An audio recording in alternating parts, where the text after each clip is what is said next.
अब मैं मंच पर हमारे आज के बेहद मुख्य अतिथि को मैं आमंत्रित करना चाहूंगी, जिनके नेतृत्व में हिमाचल प्रदेश विकास, सुशासन और जन कल्याण की दिशा में निरंतर आगे बढ़ रहा है। और जोरदार तालियों के साथ स्वागत करिए हमारे आज के विशिष्ट अतिथि, बेहद खास मेहमान सुखविंदर सिंह सुक्खू जी का। सर प्लीज मंच पर आइए। पर्वतीय राज्य की संवेदनशीलताएं और विकास के संतुलन को साधने वाले नेतृत्व का आज हमारे बीच होना हमारे लिए बेहद गौरव का पल है। और इस सेशन को होस्ट करेंगे इंडिया न्यूज हिमाचल प्रदेश के bureau chief Anurag Sharma ji. Anurag ji, over to you. Sir, पहले तो आपका इंडिया न्यूज़ के कार्यक्रम में बहुत बहुत स्वागत है। बड़े लंबे इंतजार के बाद आज हम आपको मिल पाए हैं। सबसे पहले धन्यवाद। सबसे पहले तो ये है कि आपकी जिस तरह की हिमाचल में पकड़ बढ़ती हुई दिख रही है, लोग बहुत खुश हैं, उसमें कहीं ना कहीं आपसे लोगों की अपेक्षाएं भी बढ़ जाती हैं। तो उसमें आपको क्या लगता है, किस तरह से आप जो है और ज़्यादा स्टेबलाइज होकर हिमाचल की जनता को आप वो कर पाएंगे? देखिए, लोकतंत्र में एक विशेषता है जी कि हर 5 साल बाद चुनाव होने हैं, और एक विशेषता का एक स्वरूप ये है कि आपकी जनता की आकांक्षाओं और आशाओं पर उतरना है। बिल्कुल। एक उम्मीद पूरी होती है तो दूसरी जाग जाती है, यही लोकतंत्र की विशेषता है। इसके साथ चलना और जनता की उम्मीदों के अनुसार कार्य करना, इसमें जब आप फैसले लेते हैं जी तो समाज के अंतिम व्यक्ति तक पहुंचने चाहिए। हमारी सरकार की प्राथमिकता हमारे सुशासन की, हमारे प्रशासन की समाज के अंतिम व्यक्ति तक पहुंचने की है। ठाकुर साहब, आपने ये देखा होगा, आपके 3 साल का कार्यकाल पूरा हो चुका है। आप अगर 3 लाइनों में अपने कार्यकाल को स्ट्रांग वे से हिमाचल को कोई मैसेज देना चाहें कि हमने ये काम जो है सशक्त तौर पर आम जनता के लिए किए हैं, तो आप क्या लगता है आपको, क्या वो ऐसे 3 वो रहे होंगे? मैं 20 साल पहले एमएलए बना जी। कभी मिनिस्टर नहीं रहा था जी। तो मुख्यमंत्री बनने के बाद जब आप मुख्यमंत्री बनते हुए तो अधिकारी आके आपके पास सब चीज़ें बताते हैं जी। और उस समय ये कहा गया कि जो प्रदेश का खजाना है वो खाली हो चुका है। भारतीय जनता पार्टी की सरकार ने चुनावों से 6 महीने पहले 5,000 करोड़ रुपए की चुनाव जीतने के लिए रेवड़ियां बांट दी। जी। हर जगह फ्री बस, 600 के करीब इंस्टीट्यूशंस खोल दिए, एजुकेशन इंस्टीट्यूशंस भी खोले और हेल्थ के इंस्टीट्यूशंस भी खोले, और जो कुछ मांगा दिया। जी। अभी चुनावों को 6 महीने थे जी। और निश्चित रूप पर जो भी एमएलए और उनका कार्यकर्ता मांगता उसको दे देते थे। बिल्कुल। लेकिन नोटिफिकेशन करना आसान है, वहाँ या ना तो रोजगार के नौकरियां मिली कि किस डिपार्टमेंट में जो खोला है क्या उसमें उन्होंने पहले अपॉइंटमेंट्स की है, नहीं की है, तो दूसरे इंस्टीट्यूशन से निकालकर उस जगह भेज दिए चुनाव जीतने के लिए। जी। भारतीय जनता पार्टी की सरकार थी, डबल इंजन की सरकार थी। जनता ने ये देखा, फ्री बस सुविधा दे दी, जो भी चीज़ आई, 1,000 करोड़ रुपए की बिल्डिंगें आज खाली पड़ी है, प्रदेश की संपदा को उन्होंने लुटा दिया। और संपदा लुटाने के बाद मैं मुख्यमंत्री बना तो 11 दिसंबर 2022 की बात है। 4 दिन बाद वो हमें अपना खजाना दिखाते हैं कि आपके पास अगले महीने से पे देने की भी स्थिति नहीं है। तो मैंने कहा हम कांग्रेस के लोग जीत गए, कांग्रेस की सरकार बन गई, अगर भारतीय जनता पार्टी की सरकार बनती तो क्या करते? कहते लोन लेते।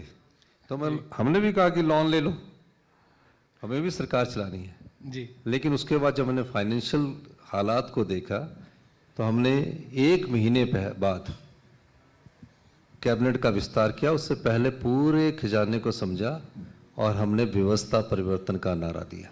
जी। व्यवस्था परिवर्तन हमारा पहला केंद्र बिंदु है, जिसने प्रदेश की ब्यूरोक्रेसी को भी और काम करने के तरीके को बदला। ये पहला कार्य है। बिल्कुल। एक फाइल रूटीन से चलती है, नीचे से जो लिखा होता है और 4-4 दिन तक घूमी रहती है। और उसका उदाहरण देना चाहता हूं, 5,70,000 इंतकाल पिछले 3 साल में किया है। इस 31 मार्च तक पार्टीशन, दुरुस्ती और जो डिमार्केशंस है, डिमार्केशन में थोड़ा समय लगेगा, लेकिन इन कामों को पूरा करने का ऑर्डर दिया है। ये आम आदमी से जुड़ा था, ये आम आदमी ने नहीं उठाया। जी आम आदमी की समस्याओं को समझना, उनका निराकरण करना ही व्यवस्था परिवर्तन है, नहीं तो मांग करके नहीं। तो आज आम आदमी खुश है। जो पटवारी उन्हें 5-5 चक्कर लगाता था, जी आज उसके घर जाके पूछता कि आपका इंतकाल तो नहीं है। और मैंने ये कहा है, अगले 1 साल के अंदर मोबाइल के द्वारा ही रजिस्ट्री हो जाएगी और इंतकाल भी मोबाइल के रजिस्टर्ड हो द्वारा जाएंगे। ऑनलाइन हो जाएगा। जी। इस दिशा में हम कार्य कर रहे हैं और कुछ जगह हमने तहसीलों में स्टार्ट कर दिया है। अच्छा मुख्यमंत्री जी, आपने देखा होगा कि हमारे आपने मुझसे 3 काम पूछे हैं, अभी जी तो एक ही बता हाँ, रहा हूं। प्लीज प्लीज प्लीज आप बताइए। जी दूसरा, जी जो हमारी प्रायोरिटी सेक्टर है, जी व्यवस्था परिवर्तन, सिस्टम चेंज है। जी फिर हमने प्रायोरिटी सेक्टर को आइडेंटिफाई किया। रूटीन के बजट से नहीं कार्य चलता है, ये कर दो, वो कर दो, ये कर दो। आपको फोकस होकर काम करना है। हमारा प्रायोरिटी सेक्टर में हेल्थ सेक्टर था, दूसरा हमारा एजुकेशन सेक्टर था, जी तीसरा हमारा रूरल इकोनॉमी था, जी चौथा हमारा टूरिज्म है, जी 5वां हमारा डेयरी इंडस्ट्रीज है, बिल्कुल 6th हमारा एनवायरनमेंट है जी और 7वां हमारा हाइड्रो है। ये हमारी जो प्रकृति भगवान ने दी है, जी इस देवी देवताओं ने हमें जो निखारा, उसके अनुसार हमने योजनाएं बनानी स्टार्ट की। आईएएस ऑफिसर होते हैं, एकेडमिशियन होते हैं, बोलते ये क्या है, उनकी अपनी एक सोच होती है, जी हमारी अपनी एक सोच थी। जी तो शुरू में अड़चने आई, 3-4 महीने फैले घूमना, इधर उधर घूमना।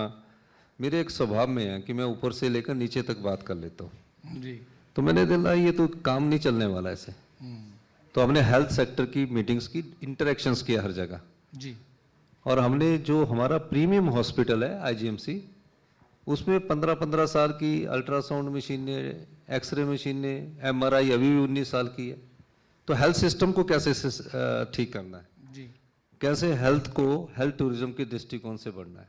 बिल्कुल हमने आज पंजाब हरियाणा में किसी भी मेडिकल कॉलेज में रोबोटिक सर्जरी नहीं होगी, हमारे 5 मेडिकल कॉलेज में रोबोटिक सर्जरी है। बिल्कुल जो एम्स में मशीन आ रही है, जो एम्स में मशीन है वो हिमाचल प्रदेश में ले रहे हैं। और जो लैब है, जो अभी स्मार्ट लैब लगी है, अभी आपका टेस्ट होता है ना तो 3-4 सिरिंजें भर लेते हैं, पर फिर खून निकाल के एग्जैक्ट नहीं आता। कई बार वो रिपोर्ट गलत आ जाती है कि हाई ब्लड प्रेशर हो गया, शुगर होगी, और मेडिसिन देना स्टार्ट कर देते हैं। कई बार होता भी नहीं है, लेकिन आपकी टेक्नोलॉजी के आधार पर आप उसको नहीं आंकलन कर सकते। जी तो हमने स्मार्ट लैब जो अभी एम्स में लगी, वो अपने 2 मेडिकल कॉलेज प्रीमियम इंस्टीट्यूशन में लगा रहे हैं। क्वालिटी ऑफ मेडिसिन क्या होना चाहिए, पैरासीटामोल क्वालिटी की होगी तो 2 में ठीक हो जाओगे, और डॉक्टर 5 लिखेगा, 7 लिखेगा। इस दृष्टिकोण से नहीं सोचा गया। हमारी न्यूट्रिशन पॉलिसी क्या होनी चाहिए, ये पहली बार इंडिया की हम पहली स्टेट है जिसने न्यूट्रिशन पॉलिसी बनाई। बच्चे हमारे स्टंटेंट पैदा हो रहे, देखा आपने क्या खा रहे हैं यही नहीं पता अभी तक। सरकारों का काम गुड गवर्नमेंट के लिए गुड गवर्नेंस होता है, अच्छे शासन के लिए अच्छे प्रशासन का होना जरूरी है। बिल्कुल क्या कर रहे हैं आप, इन सब चीजों को हमने किया। और ये किसी ने कहा नहीं, एक सोच थी व्यवस्था परिवर्तन की, उसके द्वारा हुआ। एजुकेशन सेक्टर में तीसरा प्रायोरिटी मैं बता दूं, बिल्कुल बिल्कुल सर, आप पूरा समय लें। तो अब तभी तो हम आए हैं। जय सर जी तो तीसरी प्रायोरिटी एजुकेशन सेक्टर में, जी एजुकेशन की क्वालिटी एजुकेशन क्या होनी चाहिए। भारतीय जनता पार्टी की सरकार थी, 600 स्कूल खोल दिए, जी और क्वालिटी कहाँ गई हमारी। हम पूरे इंडिया में क्वालिटी एजुकेशन में 21 रैंक पे गिर रैंक पर गए 2021 में, जी। 22-23 में। जी 3 साल के व्यवस्था परिवर्तन के द्वारा हम 5वें स्थान पर आए। पूरी एजुकेशन सिस्टम को हम चेंज करने जा रहे हैं। और आपको मैं बताऊं, हमारे जो स्कूल हैं अब वो 50 यानी कि 10 एकड़ में हम सरकारी स्कूल बनाने जा रहे हैं। कई जगह लैंड कमी है, वहाँ हम 3 एकड़ में बनाने जा रहे हैं, और जहाँ पानी है वहाँ स्विमिंग पूल से लेकर सब सुविधा देने जा रहे हैं। और day boarding, Rajiv Gandhi day boarding school बना रहे हैं। बच्चों को अच्छा खाना मिले, न्यूट्रिशन फूड मिले, तो ये हमारी तीसरा, और 140 स्कूल इस साल अगले एकेडमिक सेशन से सीबीएसई करने जा रहे हैं। क्वालिटी एजुकेशन में आने वाले 5 साल में हम इंडिया में नंबर 1 होंगे। हेल्थ में एक साल में जो एम्स दिल्ली में सुविधा होगी, अभी तो पीजीआई लोग जाते 10 लाख लोग हिमाचल के 1000 करोड़ रुपया इलाज पर खर्च करते हैं आउटसाइड होम स्टेट। उसी तरह एजुकेशन पर भी काफ़ी खर्च करते हैं, तो हम उसमें भी बड़ा रिफॉर्म करने जा रहे हैं। तीसरा, चौथा है व्यवस्था परिवर्तन, तो पहले तीसरा होता है रूरल इकॉनमी। इंडिया की हम पहली स्टेट है जिसने मिल्क पर एमएसपी दिया है। हम काव का मिल्क 51 रुपीज़ और भैंस का 61 रुपये किलो खरीदते हैं। हम गेहूँ पर नेचुरल फार्मिंग में गेहूँ हम 60 रुपये किलो किसान से खरीदते हैं नेचुरल। 40 रुपीज़ के जी हम मक्की खरीदते हैं और टर्मरिक हम 90 रुपीज़ के जी खरीदते हैं, ताकि रूरल इकोनॉमी को बढ़ावा दिया जा सके। बिल्कुल इस दृष्टिकोण से हमारी सरकार कार्य कर रही है। अच्छा मुख्यमंत्री जी, एक सबसे बड़ी बात कि हम हिमाचल के जो संसाधन हैं उनका दोहन तो हो रहा है, परंतु कहीं ना कहीं उसका जो प्रॉपर रिवॉर्ड था वो हिमाचल को नहीं मिल पा रहा था, जिसमें आपने बहुत ज़्यादा काम किया है।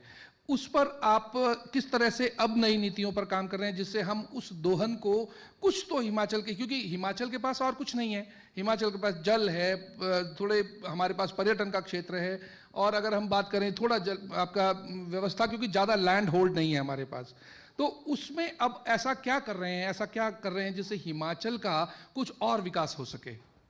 47 में जब देश आज़ाद हुआ जी, हिमाचल की पॉपुलेशन की जो लिटरेसी रेट था वो 7% था। बिल्कुल ठीक है। उसके साथ धीरे धीरे लिटरेसी रेट बढ़ता गया। जी, आज इंडिया का सबसे ज़्यादा 99.30 लिटरेसी रेट हिमाचल प्रदेश का। बिल्कुल। पहले जब प्रोजेक्ट लगते थे तो हिमाचल के बारे में कहा जाता था पहाड़ी ये आ गया होता था ना जी। नेचुरली स्वभाव और हमारी संस्कृति सादगी की है, ईमानदारी की है, तो आज लोग पढ़ गए, हमारी यंगर जनरेशन पढ़ गई है। हमारे पास क्या है? 90% हमारे पास पहाड़ है। आपका परमाणु के ऊपर शिवालिक हिल आ गई, उससे ऊपर थोड़ा जाओगे तो मिड हिमालय आ गया, उसके आगे जाओगे तो बिग हिमालय आ गया। बिल्कुल। उत्तराखंड के पास 50% प्लेन लैंड है। जी, हमारे प्रदेश में इंडस्ट्री बद्दी कालाम इसी में आ सकती है, और जो पंजाब के इलाके उसी में आ सकती है। बिल्कुल। उसका हमने पूरा दोहन कर लिया। आज हम फार्मास्यूटिकल के 35% मेडिसिन जो है एशिया की वो बद्दी में बनती है। जी, और जीएसटी लगने से पहले हमें वहाँ से एक्साइज और बैट के रूप में 4000 करोड़ आता था। बिल्कुल सही है। जीएसटी के बाद हिमाचल प्रदेश में इंडस्ट्री क्यों आएगी? जितने मर्जी इंसेंटिव्स दे दो, उसको बोलेगा मेरा टैक्स तो स्लैब तो पूरे इंडिया में एक है, हम जाएंगे। बिल्कुल। तो जीएसटी जब लगा तो हमें जीएसटी कंपनसेशन केंद्र सरकार ने 5 साल के लिए दिया। बिल्कुल। आज जहां से हमें 4000 करोड़ रुपया आता था, तो हमें आता है आज 150 से 200 करोड़ रुपए। सीधा कितना 3800 करोड़ का नुकसान हुआ। ये भी हिमाचल के हितों से कुठाराघात है। चलिए, जब हमारे प्रोजेक्टों के एमओयू हुए, हिमाचल प्रदेश में 14000 मेगावाट बिजली को हार्नेस कर दिया है, यानी कि 14000 मेगावाट बिजली पैदा होती है। बिल्कुल। अब उसमें 12% हमें फ्री रॉयल्टी मिलती है। हम ये कहते हैं कि जब आपका प्रोजेक्ट जो है बैंक के कर्जे से मुक्त हो गया, जी, आप सिर्फ एक्सपेंडिचर का 100 रुपया जो कमा रहे हो, उसमें 20 रुपये खर्चा सिर्फ आप मेंटेनेंस का कर रहे हो, 80 रुपये आप प्रॉफिट कमा रहे हो। हिमाचल का ये अधिकार बनता है, उस समय नहीं था, आज जागरूक हिमाचल का ये अधिकार बनता है कि 80 में से आपने पूरा कर्जा ले लिया, 40 रुपये तो हमको दे दो, 50% फ्री रॉयल्टी तो दे दो। एनटीपीसी, एसजेबीएनएल, ये कहाँ से मिनी रत्ना बने? ये हिमाचल के जल से बने। और आपको एक बताऊं कि इस प्रोजेक्ट के लिए रॉ मटेरियल क्या है? पानी। पानी। पानी रॉ मटेरियल है। फिनिश गुड है इलेक्ट्रिसिटी। बिल्कुल सर। पानी की कीमत कभी नहीं बढ़ेगी, पानी की कीमत कभी नहीं बढ़ेगी। और फिनिश गुड इलेक्ट्रिसिटी है, उसका रेट कमाते हैं। हम बोलते हैं आप पानी भी जितना मर्जी ले लो, जी लेकिन हमें कुछ अधिकार दो।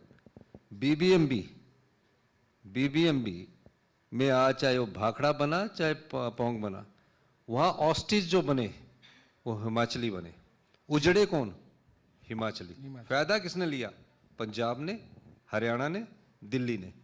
आप लो, हम 1966 में जो हमारा पार्ट हिमाचल से अलग होकर बना, जब हम हिमाचल में बना, जी, जी। उस समय से बीबीएमबी बना। हमने कहा कि आप हमारे को इसमें फ्री रॉयल्टी 12% दो, और जो हमारी लैंड गई है 7.19 हिस्सा शेयर कर दो। सुप्रीम कोर्ट ने तय कर दिया, सुप्रीम कोर्ट ने तय कर दिया बिल्कुल सर। और कहा कि 1966 से 7.19 के हिसाब से उसको एरिया दे दिया। फैसला हमारे हक में आ गया, फैसला हमारे हक में आ गया। आज भी सुप्रीम कोर्ट के फैसले के लिए हम 5,000 करोड़ रुपए की लड़ाई लड़ रहे हैं। हमने कहा अगर पैसा नहीं देना हरियाणा और पंजाब और इन्होंने, जी तो कम से कम बिजली दे दो अगले 15 साल के लिए। वो शोषण हो रहा है हिमाचल के अधिकारों का। जी शानन प्रोजेक्ट 99 साल को हिमाचल के आज़ादी से पहले राजा ने लीज पर दिया। बिल्कुल 99 साल की लीज खत्म होने के बाद पंजाब बोलता मैं नहीं दूंगा। हम बोल रहे हैं आप बड़े भाई है, हमारा ख्याल रखिए, हम आपसे लड़ना नहीं चाहते, ना हम लड़ने के लिए आए हैं। ये देश एक है, पर इस देश के संसाधनों पर छोटे राज्य का भी हक है। बिल्कुल अगर हम छोटे राज्य के हैं तो इसका मतलब ये नहीं कि हमारी आवाज को आप दबा दोगे, वो नहीं देना चाहते। जी ठीक है। पंजाब में अगर आज फूड बॉल है तो पंजाब में कहां से नदियां आती है? पांचों नदियां ओरिजिनेट हिमाचल प्रदेश से होती है। बिल्कुल चाहे आप सतलुज ले लो, व्यास ले लो, यमुना ले लो, चुनाव ले लो रावी ले लो। और रावी ले लो। बिल्कुल पांचों नदियां ओरिजिनेट होती है हिमाचल से, खड्डे अलग हैं। और अगर पंजाब में पानी आ रहा है, हरियाणा में पानी आ रहा है, दिल्ली में पानी जा रहा है, ये सब पानी हिमाचल से जा रहा है। जी हम water wall of northern India है, जी पानी हम दे रहे हैं, नुकसान हम उठा रहे हैं। पानी जितना मर्जी चाहे ले लो, हमारा कोई उसमें वो रोक नहीं है। बिल्कुल लेकिन इतना भी शोषण अच्छा नहीं होता हिमाचल के हितों में कि जब हम वाटर सेस लगाए 1 पैसे 2 पैसे वो भी नहीं देंगे। सही है। अच्छा आप मुख्यमंत्री जी, और एक आपको एक और बताऊं, थोड़े जवाब लंबे हैं। नहीं कोई बात नहीं सर। हिमाचल प्रदेश में 68% वन भूमि है, जी 68% वन भूमि है। 32% हमारे पास लैंड है जहां हिमाचल की 75 लाख की जनसंख्या रहती है। बिल्कुल 68 में से 29% हमारे पास फॉरेस्ट और मॉडरेट फॉरेस्ट है। ठीक है। जी और उसके अलावा हमारे को राइट क्या मिल रहा है? हम lungs of the northern India है, यानी कि जितनी भी साफ हवा आ जाएगी वो वो हिमाचल दिल्ली से तक मिलेगी। जाएगी। और जब हम उनसे बात करें, चाहे हमारा अभी एक और अधिकार पर हमारे छीन लिया गया, जो कि आर्टिकल 275 ऑफ द कॉन्स्टिट्यूशन हमें मिला है, जी आरडीजी, रेवेन्यू डेफिसिट ग्रांट। जो छोटे राज्य है ये कभी भी रेवेन्यू सरप्लस नहीं हो सकते। अगर रेवेन्यू हमको नहीं चाहिए, रेवेन्यू सरप्लस, हम अपना जंगल एक बार काट दे तो 1 लाख रुपए 1 लाख करोड़ रुपया साल का कमा सकते हैं। बिल्कुल हम उसको प्रोटेक्ट कर रहे हैं। इकोलॉजी के रूप में हम 90,000 करोड़ रुपया पूरे इंडिया को हम सर्व कर रहे हैं, नॉर्दर्न इंडिया को कर रहे हैं, साफ हवा दे रहे हैं। जंगल बैन हमने किए। उसके बाद जब हमारे अधिकार की बात आती है तो उसको छीन लिया जाता है। अभी किशाऊ बांध पर हमारी बातचीत चल रही है। जी अगर किशाऊ बांध पर हमारा एग्रीमेंट हमारी शर्तों पर नहीं हुआ तो गुड़गांव में अगले 10 साल में पानी और दिल्ली में पीने को नहीं मिलेगा। बिल्कुल ये उनसे मेरी मनोहर लाल खट्टर जी से भी बात हुई है जी कि आप जो हमारा सुप्रीम कोर्ट ने फैसला किया उसका एफिडेविट दे दो। आप पानी भी लेना चाहते हैं, डराते भी हमें हैं और देते भी कुछ नहीं है। तो अगर मुख्यमंत्री के तौर पर मैं बैठा हूं तो गीता में लिखा ना कि न्याय सेना भी अब पाप है। बिल्कुल तो हम पाप करने के लिए तो है नहीं, अधिकार की लड़ाई लड़ने के लिए बैठे हैं। अच्छा मुख्यमंत्री जी, हिमाचल जैसे ही आप मुख्यमंत्री बने हैं वैसे ही आपदा आपने आते ही झेली है। उसके बाद काफ़ी नुकसान हुआ, बहुत लैंड जो है वो डिस्टेबलाइज हुई। हालांकि विक्रमादित्य जी भी यही हैं, इन्होंने भी काफ़ी काम जो था वो सड़कों में किया। आपने बहुत पुरजोर तरीके से खड़े होकर आपदा को जो है वो निकाला है, जिससे लोगों को बाहर लाए। परंतु आगे इसको और जो नुकसान कम से कम ना हो, नदियों को तटीयकरण किया जा सके, सड़कों को जो है हम प्रॉपरली बैलेंस कर सकें, NHAI के साथ में भी बैलेंस बैठा सकें, स्टेट हाईवेज का भी बैलेंस बैठ सके, या अगर हम बात करें हिमाचल की ओवरऑल अगर आप देखेंगे तो बहुत सा हिस्सा ऐसा है जो धंस रहा है, उसको मेंटेन करने के लिए सरकार या आपकी सरकार में क्या ऐसे वो स्टेप्स उठाए जा रहे हैं जिससे आम जनता को कुछ राहत मिल पाए?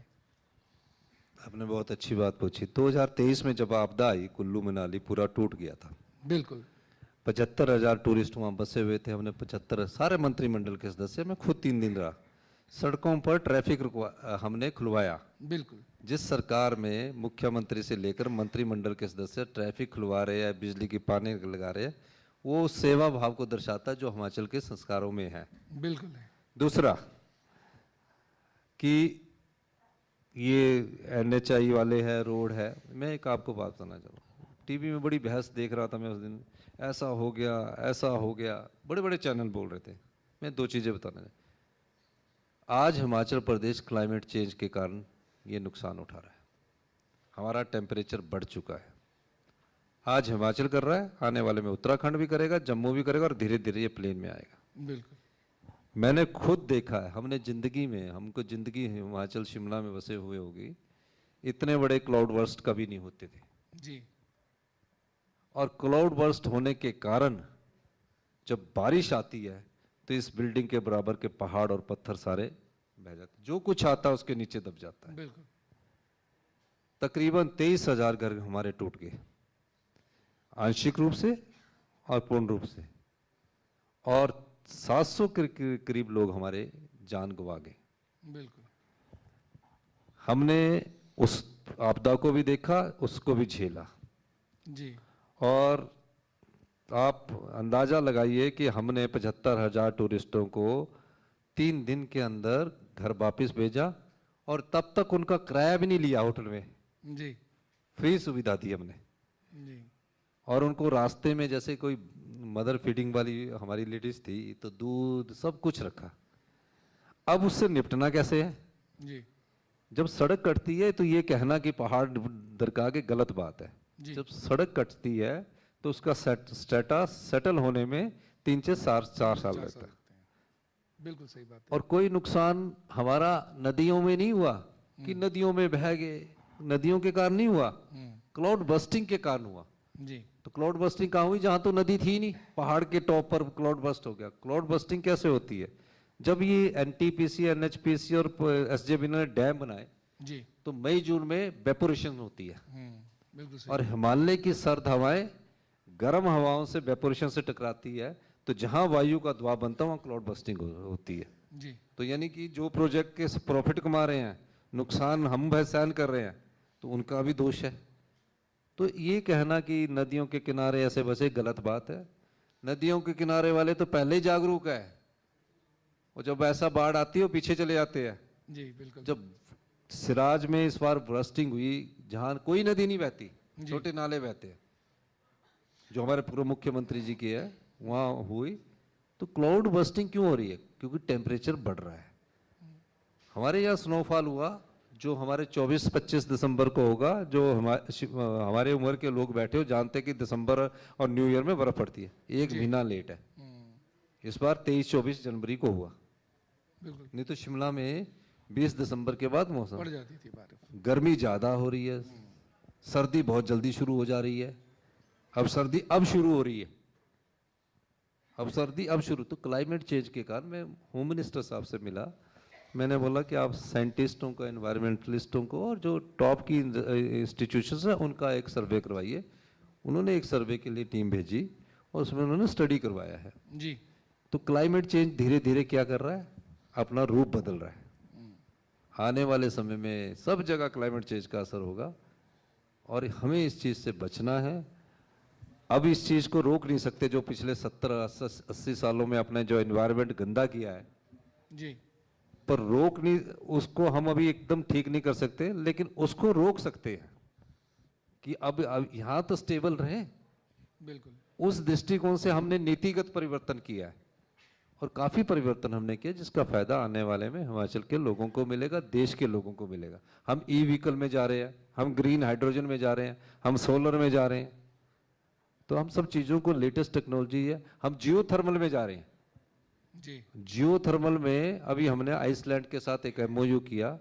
हिमाचल के पोटेंशियल है कि हम भाप से बिजली बनाएंगे और उस एरिया में करेंगे, तो हमें जो ट्रांसमिशन लाइन का है वो भी बहुत कम खर्चा होगा। पहला हिंदुस्तान का जियो थर्मल का 1 मेगावाट का प्लांट हिमाचल प्रदेश में आइसलैंड की कंपनी लगाने जा रही है, जो आने वाले समय में आपको उसका परिणाम बताएगा। तो ये क्लाइमेट चेंज से संबंधित है। जी क्लाइमेट चेंज से संबंधित है। पर दुख इस बात का होता है कि केंद्र सरकार की ही टीम आके आंकलन करती है कि 9300 करोड़ का नुकसान हो गया, 2 साल तक पैसे नहीं देते हैं, और उसके बाद जब पैसे देते हैं तो 1500 करोड़ रुपया दिया, बोला 500 करोड़ आप डाल दो, तो 2 साल बाद पैसे की 1500 करोड़ जो दिया तो वैल्यू कितनी रहेगी? 60% भी नहीं रहेगी। बिल्कुल। तो ये मरहम उस समय लगाना चाहिए जिस समय चोट लगी हो। अभी 2025-26 में उससे बड़ी आपदा आई है। हाँ जी, और मैं हमने उसी प्रश्न पे आने वाला था। 1500 करोड़ पे कहीं ना पूछ कहीं मैं ये जानना चाहता हूँ कि आपने भी इस पूरी आपदा में देखा और प्रधानमंत्री की तरफ से भी 1500 करोड़ के जो था वो आया था, परंतु आप उस पे किस तर्ज पे काम कर रहे हैं? क्योंकि बहुत सा पैसा सरकार दे चुकी है। बीजेपी के अभी कुछ देर पहले यहाँ पर प्रदेशाध्यक्ष आए थे, वो भी कहते हैं कि हमने पुरजोर जितना पैसा दे सकते थे उतना दिया, परंतु कहीं ना कहीं कांग्रेस की कुछ मिसमैनेजमेंट रही है, जिसकी वजह से आज भी ये कहते हैं कि हमें पैसा नहीं मिला। बीजेपी की एक बड़ी अच्छी योजना होती है, जब आते हैं तो बड़ी जोर से बोलते हैं, जी तरफ कुछ नहीं होता। 1500 करोड़ रुपए आगे तो बता देना। हमने नहीं आंकलन किया है, जी आंकलन केंद्र सरकार की मिटिगेशन की जो टीम होती है वो करती है। जी और ये कहना कि हमने बहुत पैसा दे दिया, ये पैसा दे दिया, उनसे पूछे करो कौन सा पैसा दिया, वो तो कागजों से आता ना। तो मोदी जी ने 1500 करोड़ आज से 3 महीने पहले दिए थे, पंजाब में 1600 करोड़ दे दी थी, वो आगे होंगे मेरे ख्याल। जी मैं पता करता हूँ ट्रेजरी से। तो ये कहना बीजेपी के लोग ना बोलते बहुत जोर से, और सोशल मीडिया इनका बहुत अच्छा है। अच्छा, सोशल मीडिया झूठ को भी सच में बदल देते हैं। तो ये हम जो है, हम नीतिगत बदलाव के द्वारा लोगों की सेवा कर रहे हैं। बिल्कुल। और आपको मैं बताऊं, प्रधानमंत्री आवास योजना के तहत 1,30,000 घर बनाने के लिए मिलता है, प्रधानमंत्री जी देते हैं। जी 20,000 हर रुपया स्टेट का शेयर होते हैं। हमने कितना पैसा दिया? हमने प्रत्येक आपदा प्रभावित परिवार को 2023-24 में हमने उनके लिए नियम बदल दिया, कानून बदल दिया। अधिकारी आए कि नियम है, कानून है, मैंने उनके लिए वो भी बदल दिया। 7 लाख रुपया पर परिवार दिया, इस बार 8 लाख रुपया पर परिवार दिया अपने संस्थान से। और जिसकी दुकान चलेगी छोटी मोटी, जिसमें 5,000 मिलता था, हमने उसको भी 1 लाख दिया। तो ये सेवा भाव होता है। अब आप सोशल मीडिया में हर चला लेंगे तो इनका अब क्या कह सकते हैं, हमें तो अपना कर्म करना है। अच्छा मुख्यमंत्री जी, आप क्योंकि इस वक्त ऐसे मंच पे हैं और अभी आने वाले 2 साल और पड़े हैं, आप देख रहे हो, आपने 3 साल में ऐसे कौन से स्टेप्स उठाए हैं जिसमें रोजगार का अवसर नए प्रदान हुए हों? क्योंकि युवा बहुत परेशान है, क्योंकि यहाँ से पलायन कर जाता है युवा। जैसे ही पढ़ता लिखता है वो हिमाचल छोड़ देता है, वो चंडीगढ़, पंजाब, हरियाणा, हिमाचल को छोड़कर बाहर चला जाता है। अब तो बल्कि फॉरेन जाने की बात भी कर रहे हैं। आपने भी कुछ लोगों को ये सुझाव दिया है कि बाहर जा सकते हैं। तो क्या ऐसा है कि क्या हम उन युवाओं को पलायन पे रोक पाएं और लोग जो हैं वो हिमाचल की तरक्की के लिए काम करें? अब रुक जाओ 5 साल, 5-7 साल रुक जाओ, जी प्लान तो रुकेगा ही रुकेगा। हिमाचल प्रदेश 2032 तक हिंदुस्तान का सबसे समृद्धशाली और अमीर राज्य भी बनेगा। कारण क्या है? जी युवाओं को फॉरेन में नहीं भेज रहे, गवर्नमेंट उनका ट्रैक भी रखेगी और ट्रेस भी करे रखेगी। जी ये जो एक्सप्लॉइटेशन होती है, बड़े बड़े यहाँ फॉरेन जाने वाले एडवर्टाइजमेंट करते हैं, हमने सरकार की तरफ से किया। और एमओयू किनके साथ हो रहा है? एम्बेसी के साथ हो रहा है। और उनको कितना पैसा देना है वो फिक्स करना है, उन्होंने वो फिक्स करना है। तो सरकार ने ओवरसीज डिपार्टमेंट बनाया ताकि हमारे 10,000 डेंटल डॉक्टर है, आने वाले समय में 3,000 हमारे पास एमओ मेडिकल ऑफिसर हो जाएंगे, एमबीबीएस। तो जो क्वालिटी ऑफ एम्प्लॉयमेंट है, हम तो एक छोटी स्टेट होने के कारण जनरेट कर रहे हैं। अगर कोई अच्छा पैकेज बाहर देता तो उसका ख्याल रखने के लिए हमने डिपार्टमेंट बनाया। और मैं आपको ये कहना चाहता हूँ कि युवा को सेल्फ रोजगार की तरफ बढ़ा रहे हैं। 3 चीजें जी, हमने बोला, आप सोलर पावर 100 किलोवाट का लगाएंगे, सरकार आपसे बिजली खरीदेगी और इंटरेस्ट सबवेंशन देंगी, यानी कि उसने 10% ब्याज पर सोलर पावर प्रोजेक्ट लगाना, 5% ब्याज पर उसको 5% सरकार देगी, 5 देगी, बिजली 25 साल तक खरीदेगी। ई टैक्सी, जी, जो अपनी 10 साल की पुरानी गाड़ी को चेंज करना चाहता है, हम उसको 40% सब्सिडी देंगे। ये लोग अप्लाई कर रहे हैं। जो बस ई व्हीकल खरीदना चाहता है, 50 लाख तक की सब्सिडी देंगे। सरकारी दफ्तरों में हमने ई टैक्सी योजना लाई।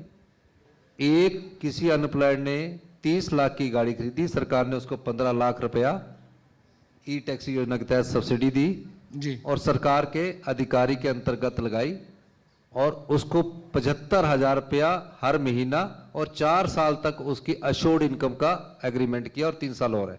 यानी कि 150 गाड़ियां हमने सरकारी दफ्तर से हटा दी और 150 ई टैक्सी लगाई। आने वाले 5 सालों में हम सारी सरकारी गाड़ियां हटा देंगे और सारे हमें उससे इकोनॉमी को बूस्ट मिलेगा, रोजगार भी मिलेगा। होम स्टे, जी, होम स्टे में अगर किसी ने 2 करोड़ का अपना होम स्टे बनाया है तो उसको हम 5% इंटरेस्ट सबवेंशन दे रहे हैं।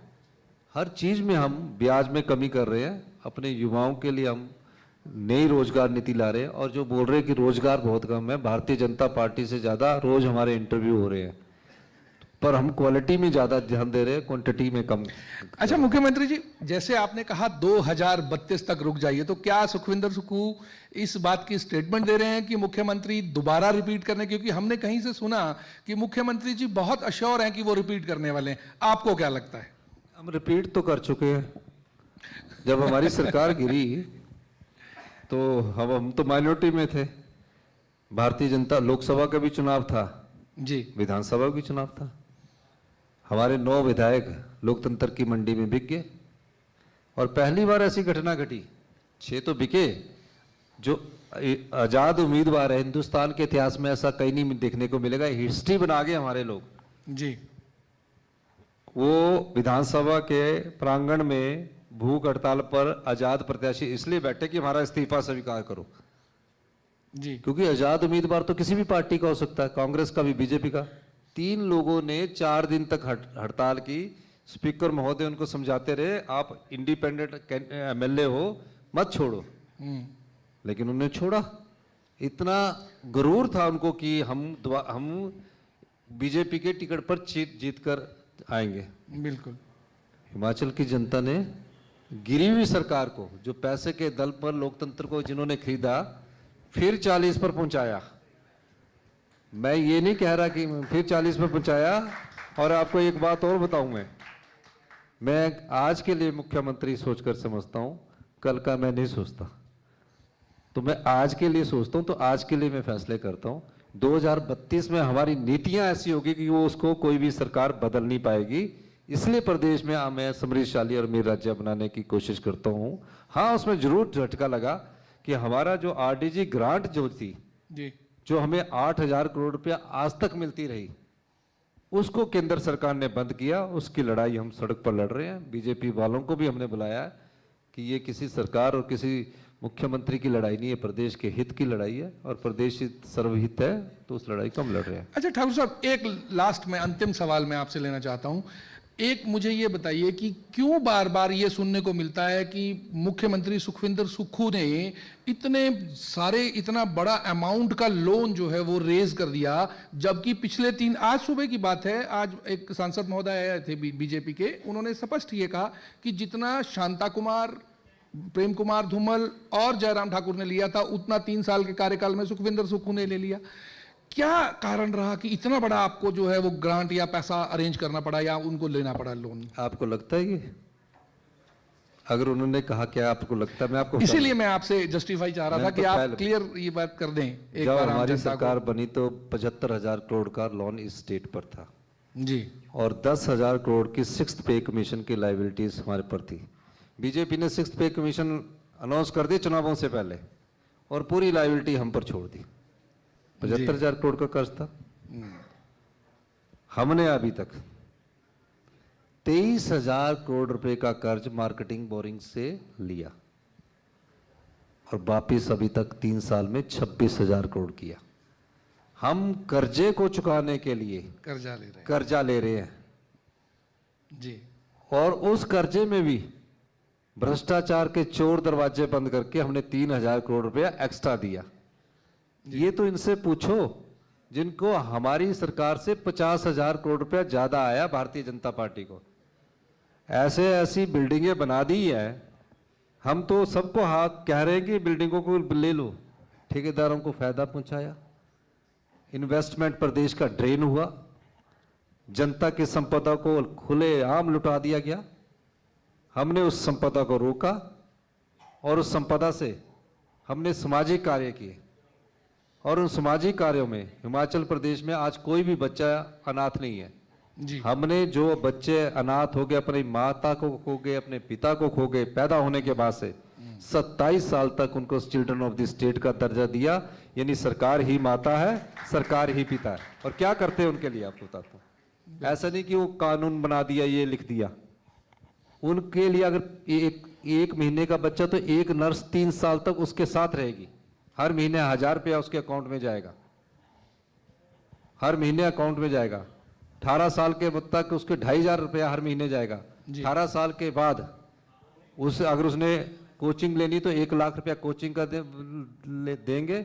जिस तरह अपने परिवार में कोई बच्चा अगर डॉक्टर बन जाता है जी। तो डॉक्टर का पूरा खर्चा सरकार देगी, हॉस्टल का पूरा खर्चा सरकार देगी, 4,000 रुपया पॉकेट मनी देगी।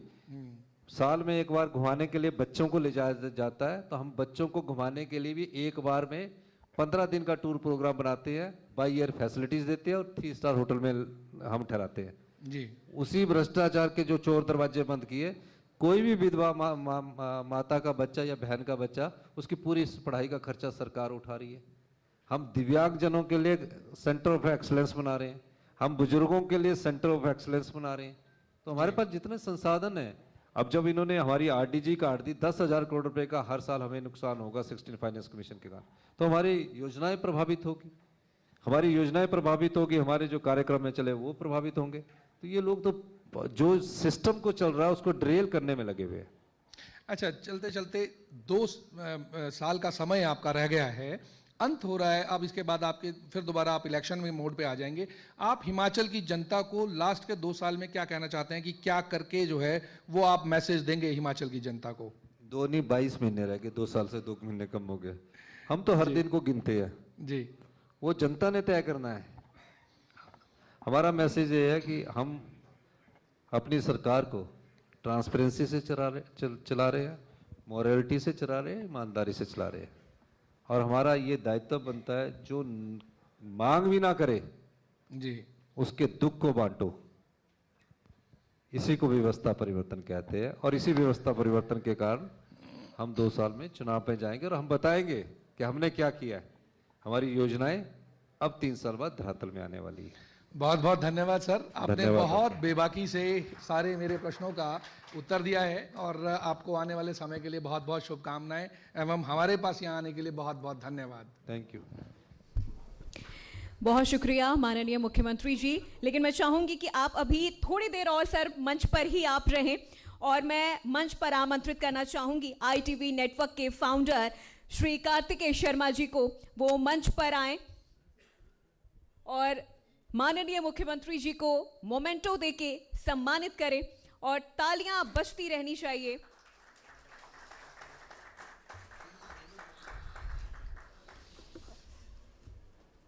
माननीय मुख्यमंत्री जी तमाम सवालों के उन्होंने जवाब दिए। हिमाचल प्रदेश के विकास को लेकर, वहां के पर्यटन को लेकर किस तरह की आशाएं इस वक्त वहां की जनता देख रही है, तमाम सवालों के जवाब दिए। और मैं श्री कार्तिकेय शर्मा जी को आमंत्रित करूंगी कि वो यहां आए और धन्यवाद ज्ञापन में चंद शब्द जरूर कहें।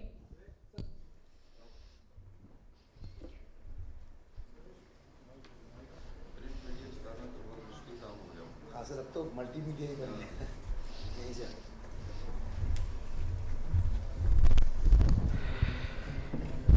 हिमाचल के यशस्वी मुख्यमंत्री श्री सुखविंदर सिंह सुक्खू जी, सारे गणमान्य मंत्रीगण और जितने भी लोग आज इस कार्यक्रम में आए हैं, मैं सबसे पहले माननीय मुख्यमंत्री जी आपका धन्यवाद करना चाहता हूं ITV नेटवर्क परिवार की तरफ से।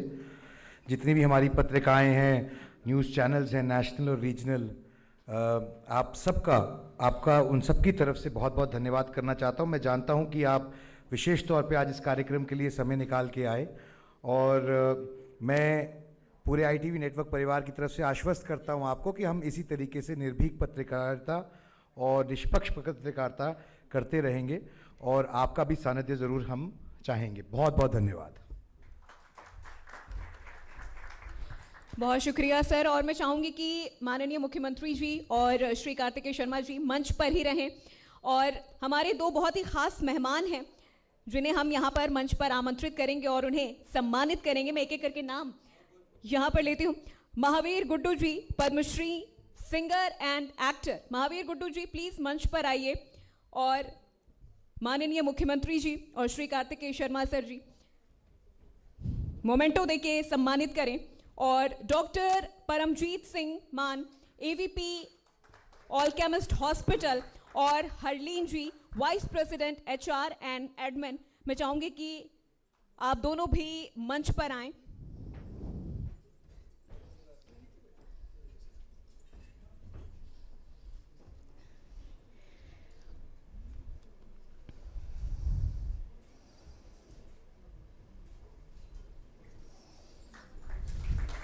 डॉक्टर परमजीत सिंह मान, AVP ऑल केमिस्ट हॉस्पिटल, और Harleen ji vice president HR and admin.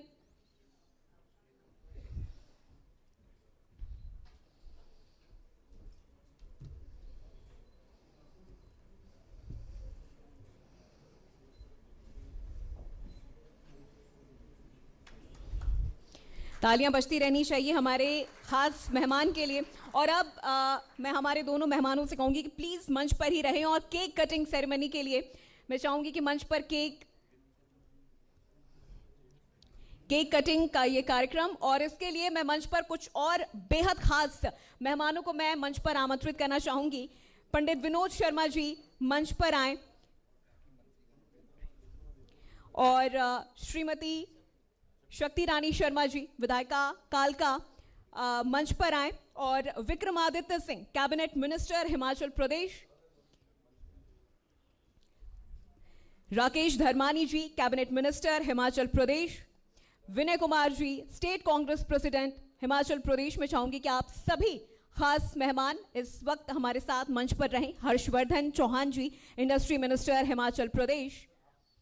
और तालियों की गड़गड़ाहट बंद नहीं होनी चाहिए क्योंकि ये बेहद खास पल है इंडिया न्यूज़ ITV नेटवर्क के लिए।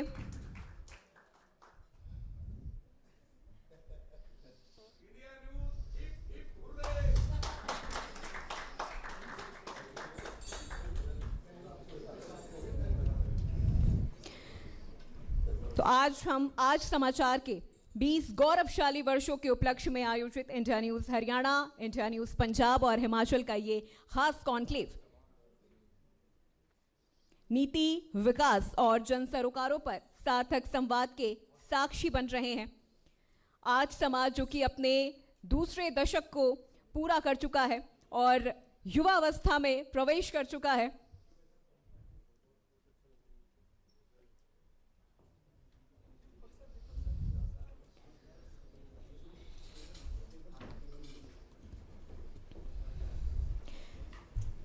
चूंकि आज इस मंच पर न सिर्फ हरियाणा बल्कि पंजाब और हिमाचल प्रदेश के तमाम विकास, रोजगार के मुद्दों को लेकर चर्चा हो रही है। और अब मैं मंच पर बेहद ही खास मेहमान को मैं मंच पर आमंत्रित करना चाहूंगी। श्री विक्रमादित्य सिंह जी, कैबिनेट मिनिस्टर हिमाचल प्रदेश, और इस सेशन को होस्ट करेंगी मेरी सहयोगी साक्षी। विक्रमादित्य सिंह जी से मैं रिक्वेस्ट करूंगी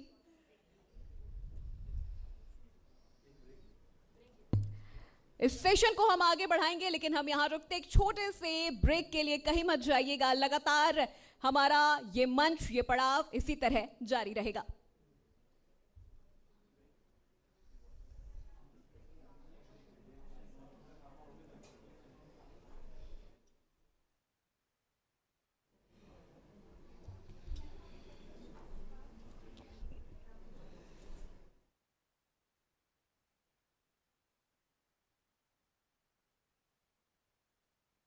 by Abros Sports.